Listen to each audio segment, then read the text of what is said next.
एक web series आया है, सीरियल किलिंग के इर्द गिर्द घूमती है इसकी कहानी। राजस्थान के माड़वा में लगातार हो रही हत्याओं की कहानी को दिखाया गया है। मामला सीरियल किलर की कहानी का है।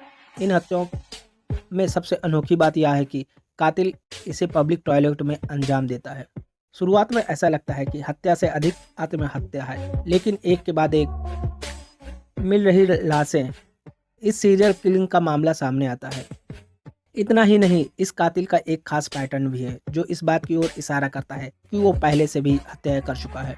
लेकिन सच्चाई क्या है? कातिल कौन है? वह क्यों ऐसा कर रहा है? पहले एपिसोड से ही कातिल और पुलिस के बीच चूहे बिल्ली का खेल शुरू होता है, जो 8 एपिसोड तक दर्शकों को बांध कर रखता है। दहाड़ की शुरुआत होती है एक डिस्क्टेड करने वाली सीन से होती है। एक पब्लिक टॉयलेट में शादीशुदा जोड़ों में सजी एक दुल्हन की लाश मिलती है। पहले पहल यही लगता है कि मामला आत्महत्या का है, लेकिन जैसे जैसे माड़वा और राजस्थान के पड़ोसी हिस्सों में लापता महिलाओं की संख्या बढ़ती जाती है, जांच अधिकारी sub inspector Anjali Bhati, SHO Devi Prasad Singh और इंस्पेक्टर कैलाश पारघी का शक गहरा होने लगता है कि मामला कहीं बड़ा और सीरियल किलिंग का है। पुलिस की जांच आनंद संवरकर तक पहुंचती है। आनंद दिखने में एक बेहद ही सरल, सहज और आम इंसान है जो लड़कियों के स्कूल में हिंदी साहित्य पढ़ाता है। लेकिन सवाल यह है कि क्या इतना जघन्य अपराध करने की हिम्मत रखता है? और अगर वह हत्यारा नहीं है तो फिर अपराधी कौन है? रीमा काकदी और जोया अख्तर ने इस वेब सीरीज को डायरेक्ट किया है। स्क्रीन प्ले बहुत ही गजब की है, क्योंकि हत्यारे की पहचान बताने में समय बर्बाद नहीं करता है, लेकिन बावजूद इसके शो की इंटेंसिटी कम नहीं होती है। एक हत्यारे के दिमाग में क्या चल रहा है, वह किस हद तक जान सकता है और हर बार खुद को बचाने के लिए क्या क्या तिगड़म लगाता है, यह सब देखने में मजेदार होगा। सीरीज के हर एपिसोड की लंबाई लगभग 50 से 55 मिनट की होती है। जब से 4-5 एपिसोड जाता है तो एक मोड़ लेता है जिसमें जात भेदभाव का सामना होता है।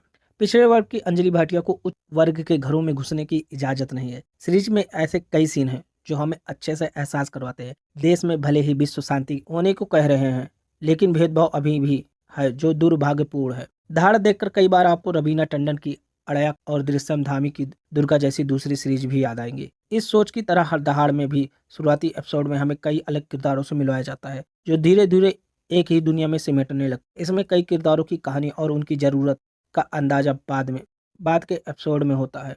हालांकि यह लोगों को बलि का बकरा बनाने और कहानी से भटकाने के अलावा और कुछ नहीं करती है। यह क्राइम ड्रामा सीरीज एक के बाद एक लगातार घटनाओं, खुलासों और दमदार परफॉर्मेंस के कारण देखने में दिलचस्पी लगती है। लीड रोल में सोनाक्षी सिन्हा परफॉर्मेंस ओटीटी पर डेब्यू के लिहाज से बेहतरीन है। वह पूरी ईमानदारी से अपना किरदार निभाती हैं। मार्शल आर्ट में प्रैक्टिस करना, संदिग्ध की तलाश करना, इन सब में वह जमती हैं। अन्य अधिकारियों के रोल में गुलशन देवैया और सोहम शाह ने गजब का किरदार निभाया है। विजय वर्मा जब स्क्रीन पर आते हैं तो छा जाते हैं। किरदार की दृष्टि से आत्मा और उसके कुटिल लहजे को उनके अपने एक्सप्रेशन से अच्छा लगता है। साथ ही साथ एक मिडिल क्लास शादीशुदा इंसान के रूप में भी यह ध्यान खींचते हैं और ये जानकारी यहीं खत्म होती है।